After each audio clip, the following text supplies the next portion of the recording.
One. So we've got two quick lessons today. The first one we're going to talk about is our distance formula. So let's take a very simple problem.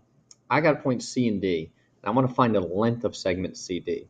So if we plot point C, that's at -3, 5. So that's going to put plot point C here. And if we plot point D, which is at 3, -3, so we put point D there.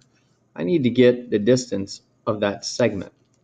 Now, some people go, oh, I can just count these boxes, but we can't do that because notice that these lengths are not all the same.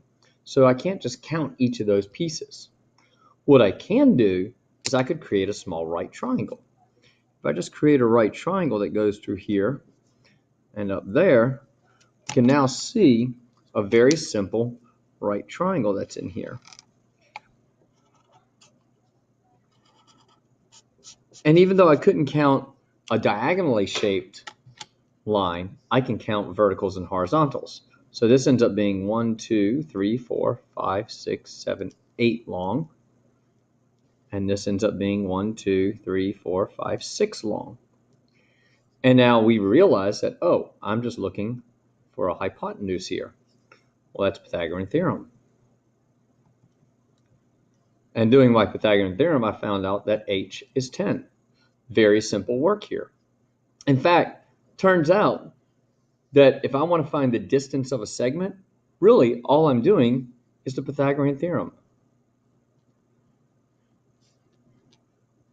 Okay, so remember that a squared plus b squared equals c squared. The key is, how can I do this without having to count every time? Because if I get a graph that's too big, I don't want to have to count this. So let's look at how these numbers relate to my points. Well, notice -3 minus 5 would give me a -8, which if I square that is going to give me the same thing as +8. 3 minus a -3 gives me a 6. So we're just doing the difference of these points. To look at that more abstractly, if I wanted to know a horizontal distance, I take one end of it minus the beginning of it. So this is at an x value of x2 minus the x value of x1. If I want to know how tall something is, I take the top of it minus the bottom of it. So that's a value of y2 minus y1. So these are the two lengths of the sides. To find d, well, I just use my Pythagorean theorem. D squared equals this side squared, so that's x2 minus x1 squared, and this side squared, y2 minus y1 squared. And since I want to get this as an easy formula, I'm just going to square root both sides. So that's going to give me a distance. That's the square root, big square root symbol, because I got to do the whole side of those two, that difference squared plus this difference squared. And lo and behold, we now have a distance formula. That is what this is. So the distance formula is nothing more than a rewritten version of the Pythagorean theorem. So as long as I have 2 points, x1, y1, x2, y2, I can find the distance of the segment. Let's look at an example. So here I have these 2 points. So I'll use my distance formula. And remember from up above, it said x2 minus x1. So that's 2 minus a -4. Minus a negative turns to plus. And then my y's, -3 minus 6. So 2 plus 4 is 6 squared. -3 minus 6 is -9 squared. So that's 36 and 81, which is 117. And if we think about that, I can break that up using 9 and 13. So my distance is now 3 radical 13. Very easy problem. We do the same with any of these. In fact, you'll try this one later on.